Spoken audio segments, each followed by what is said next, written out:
नमस्कार मित्रों। युधिष्ठिर को कलयुग का पूर्ण आभास था। वो जानते थे कि कलयुग में क्या होने वाला है। इस कहानी के माध्यम से हम आपको बताएंगे। कहानी शुरू करने से पहले आपने अभी तक हमारे चैनल भारत की कथाएं को सब्सक्राइब नहीं किया है तो सबसे पहले सब्सक्राइब कर लें और वीडियो को शेयर जरूर करें। तो शुरू करते हैं आज की कहानी। पांडवों का अज्ञातवास समाप्त होने में कुछ समय शेष रह गया था। पांचों पांडव और द्रौपदी जंगल में छुपने का स्थान ढूंढ रहे थे। उधर शनिदेव की आकाश मंडल से पांडवों पर नजर पड़ी। शनिदेव के मन में विचार आया कि इन पांच में बुद्धिमान कौन है, परीक्षा ली जाए। शनिदेव ने एक माया का महल बनाया। कई योजन दूरी में उस महल के 4 कोने थे, पूरब, पश्चिम, उत्तर, दक्षिण। अचानक भीम की नजर महल पर पड़ी और वो आकर्षित हो गया। भीम युधिष्ठिर से बोला, भैया मुझे महल देखना है। भाई ने कहा जाओ। भीम महल के द्वार पर पहुंचा। वहां शनिदेव दरबान के रूप में खड़े थे। भीम बोला, मुझे महल देखना है। शनिदेव ने कहा, महल की कुछ शर्तें हैं। शर्त नंबर 1, महल में 4 कोने हैं, आप एक ही कोना देख सकते हैं। शर्त नंबर 2, महल में जो कुछ देखोगे उसकी सार सहित व्याख्या करोगे। और शर्त नंबर 3, अगर व्याख्या नहीं कर सके तो कैद कर लिए जाओगे। भीम ने कहा, मैं स्वीकार करता हूँ, ऐसा ही होगा। और वो महल के पूर्व छोर की ओर गया। वहां जाकर उसने अद्भुत पशु पक्षी और फूल एवं फलों से लदे वृक्षों का नजारा देखा। आगे जाकर देखता है कि 3 कुएं हैं, अगल बगल में छोटे कुएं और बीच में एक बड़ा कुआं। बीच वाला बड़े कुएं में पानी का उफान आता है और दोनों छोटे खाली कुओं को पानी से भर देता है। फिर कुछ देर बाद दोनों छोटे कुओं में उफान आता है तो खाली बड़े कुएं का पानी आधा रह जाता है। इस क्रिया को भीम कई बार देखता है पर समझ नहीं पाता और लौटकर दरबान के पास आता है। दरबान, क्या देखा आपने? भीम, महाशय मैंने पेड़ पौधे पशु पक्षी देखा। वो मैंने पहले कभी नहीं देखा था, जो अजीब थे।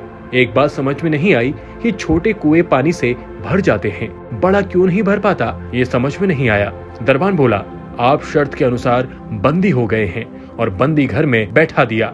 अर्जुन आया, बोला, मुझे महल देखना है। दरबान ने शर्त बता दी और अर्जुन पश्चिम वाले छोर की तरफ चला गया। आगे जाकर अर्जुन क्या देखता है, एक खेत में 2 फसल उग रही हैं। एक तरफ बाजरे की फसल, दूसरी तरफ मक्के की फसल। बाजरे के पौधे से मक्का निकल रही है तथा मक्के के पौधे से बाजरा निकल रहा है। अजीब लगा, कुछ समझ नहीं आया, वापस द्वार पर आ गया। दरबान ने पूछा, क्या देखा? अर्जुन बोला, महाशय सब कुछ देखा पर बाजरा और मक्का की बात समझ नहीं आई। शनिदेव ने कहा, शर्त के अनुसार आप बंदी हैं। नकुल आया, बोला, मुझे महल देखना है। फिर वह उत्तर दिशा की ओर गया। वहां उसने देखा कि बहुत सारी सफेद गायें जब उनको भूख लगती तो वो अपनी छोटी बच्चियों का दूध पीती हैं। उसे कुछ समझ नहीं आया। द्वार पर आया। शनिदेव ने पूछा, क्या देखा? नकुल बोला, महाशय गाय बच्चियों का दूध पीती हैं, यह समझ नहीं आया। तब उसे भी बंदी बना लिया गया। सहदेव आया और बोला, महल देखना है।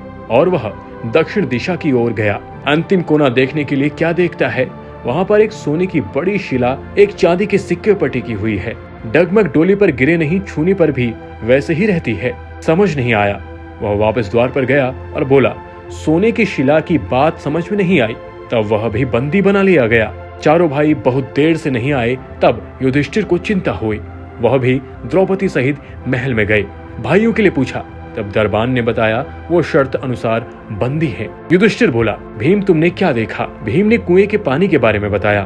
तब युधिष्ठिर ने कहा, यह कलयुग में होने वाला है। एक बाप 2 बेटों का पेट तो भर देगा, परंतु 2 बेटे मिलकर एक बाप का पेट नहीं भर पाएंगे। भीम को छोड़ दिया। अर्जुन से पूछा, तुमने क्या देखा? उसने फसल के बारे में बताया। युधिष्ठिर ने कहा, यह अभी कलयुग में होने वाला है। वंश परिवर्तन अर्थात ब्राह्मण के घर शूद्र की लड़की और शूद्र के घर बनिए की लड़की ब्याही जाएगी। अर्जुन भी छूट गया। नकुल से पूछा, तुमने क्या देखा? तब उसने गाय का वृत्तांत बताया। तब युधिष्ठिर ने कहा, कलयुग में माताएं अपने बेटियों के घर में पलेंगी, बेटी का दाना खाएंगी और बेटे सेवा नहीं करेंगे। तब नकुल भी छूट गया। सहदेव से पूछा, तुमने क्या देखा?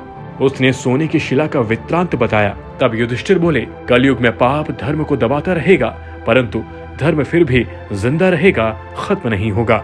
ऐसे ही कथाएं सुनने के लिए भारत की कथाएं चैनल को सब्सक्राइब जरूर करें और वीडियो को ज्यादा से ज्यादा शेयर जरूर करें।